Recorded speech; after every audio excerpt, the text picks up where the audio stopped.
10명 중에 1명 정도가 사망을 한다는 통계도 있습니다. 저도 힘든데 알까지 나 힘들면 얼마나. 나는 몸식이다 오늘의 주제 심장 공격하는 순환기 암, 폐 고혈압. 고혈압? 그런 게 있어요. 그러게요. 예. 저도 건강에 좀 관심이 많은 편인데요. 폐고혈압이란 말은 처음 들어봤어요. 저도요. 그리고 선생님이 심장내과 교수면은 심장 고혈압 뭐 이런데 왜 갑자기 폐 얘기가 나와요? 네, 폐고혈압 중에서도 증세가 심하고 치료하기 어려운 종류의 중증 폐고혈압인 경우에는 암세포가 온몸을 퍼지면서 여러 장기의 이상을 유발하는 것처럼 심장, 간, 신장, 특히 순환기 계통의 기능을 떨어뜨리기 때문에 순환기의 암이라고도 불립니다. 적절하게 치료를 받지 않으면 진단 후 3년 정도 생존하는 비율이 절반에 불과할 만큼 예후가 나쁘고요.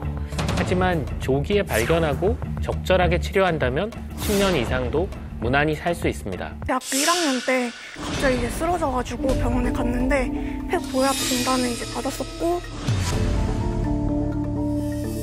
진단을 받은 후로 증세가 갑자기 더 악화돼서 이제 걷는 것도 힘들어질 정도로 네, 많이 힘들었어요. 산소통 메고 우리가 이 고혈압이라는 그 이야기는 많이 들어봤잖아요, 사실. 네. 근데 폐고혈압. 딱 집어넣은 그 폐고혈압이라고 그런 이유가 뭔지 난 그게 궁금합니다. 폐고혈압. 폐고혈압은 우리가 흔히 알고 있는 고혈압과는 많이 다른 질환이기 때문입니다. 전신 순환계의 고혈압과는 무관하게 오직 폐순환계, 우리 흉곽으로 쌓여 있는 폐순환계에 있는 폐혈관에만 국한돼서 생기는 고혈압이기 때문에 폐고혈압이라고 합니다.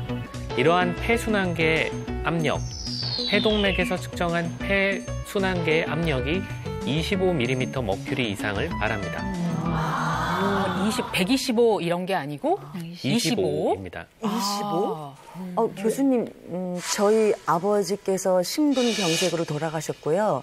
제 밑에 남동생도 똑같이 심장이 멎어서 일찍 하늘나라로 갔어요. 그래서 혈압에 대해서 제가 좀 관심이 있는데 보통 고혈압이라고 하면 140에서 150 이상을 알고 있는데 겨우 25 가지고 고혈압이라고 하는 게 이게 말이 되나 싶고. 그림을 보면서 자세히 설명해 드리겠습니다. 우측 심장에서 폐로 이어지는 혈관은 약 10cm 남짓에 불과한 폐동맥 하나입니다. 그래서 전신으로 혈액을 보내야 하는 좌측 심장보다 약한 압력으로 피를 보낼 수 있도록 만들어져 있고요. 따라서 우측 심장과 이어진 폐동맥도 약한 압력에 맞춰져 있는 것입니다. 그래서 폐동맥에 25mm 머큐리 이상의 압력이 오랫동안 가해지면 문제가 생깁니다. 교수님, 저렇게 약이나 뭐 이런 걸로 고칠 수 있으면 다행인데 못 고치면 그때는 또 어떻게 해야 되나요? 저희가 마지막으로 하게 되는 방법이 장기 이식입니다. 장기 이식입니다. 심장과 폐가 밀접하게 연결되어 있기 때문에 심장과 폐 모두를 이식받을 수 있다면 가장 이상적이겠지만 현실적으로는 공여자가 부족해서 한쪽 폐 혹은 양쪽 폐를 이식을 받고 있습니다. 하지만 이 경우에도 공여자가 부족하기 때문에 이식을 받으려면 보통 2년에서 3년 정도를 대기해야 합니다. 이미 증상이 많이 악화되어 있기 때문에 이식이라는 것을 생각하는 환자들에게 있어서 2년과 3년을 대기하게 되면 생사를 장담할 수가 없습니다. 그렇겠죠. 하지만 이식 수술을 성공적으로 받게 되면 그리고 새로 이식받은 장기에 잘 적응하게 되면 폐고혈압이 재발되는 경우가 없고요. 또 이식 후에 관리를 잘 하시면 생존율이 3배 이상 올라가게 됩니다.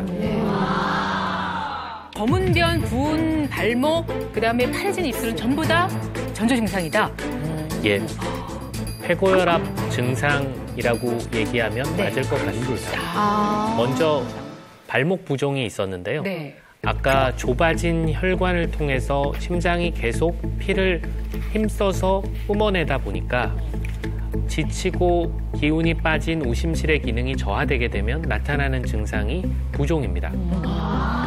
특히 입술이 파래지는 것은 폐혈관을 통해서 공급된 혈액이 산소와 이산화탄소를 적절하게 교환을 해줘야 되는데 그 산소 교환이 부족하게 되면 파란식으로 혈액이 보일 수 있습니다. 그래서 입술도 파래질 수 있죠. 마지막으로 까맣게 나오는 변은 폐혈관에 문제가 생기면서 폐고혈압이 생기면 2차적으로 심장 기능이나 간 기능이 저하되면서 위장관 출혈 같은 것들이 쉽게 유발이 되고 유발이 되었을 때 붉은색 혈액이 위산과 결합돼서 검은색으로 변하기 때문에 까만색 변을 볼 수 있습니다. 하지만 머리카락 빠짐은 폐동맥 고혈압과는 1차적으로 관련이 없는 증상입니다. 네.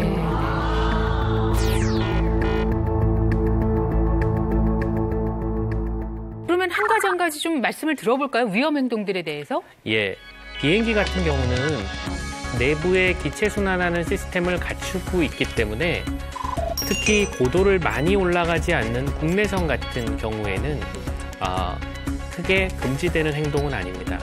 하지만 비행기가 대륙간으로 이동하는 장기 비행기 또 고도를 높이 올라가는 경우에는 실질적으로 산소 분압이 낮아져서 환자분이 작은 차이에도 호흡곤란을 유발하는 경우도 있기 때문에 장거리 비행을 할 경우에는 주치의와 상담을 받고 또 필요에 따라서는 항공사에 소견서를 제출해야 하는 경우도 있습니다.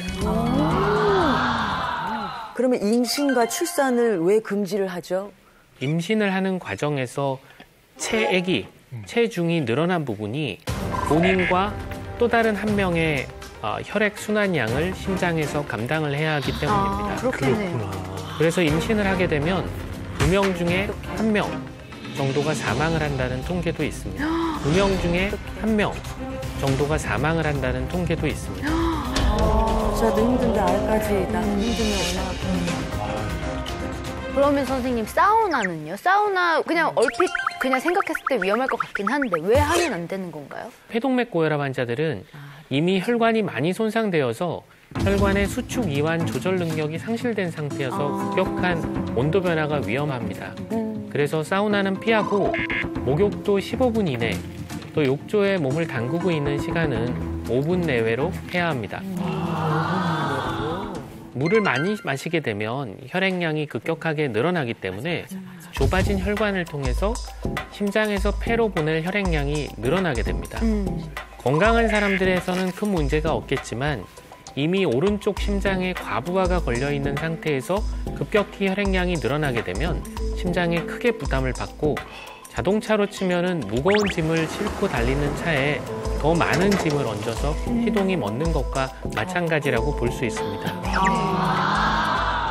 폐동맥 고혈압의 경우에는 이렇게 점점 강도가 세지는 경우에 운동은 피하는 것이 좋습니다.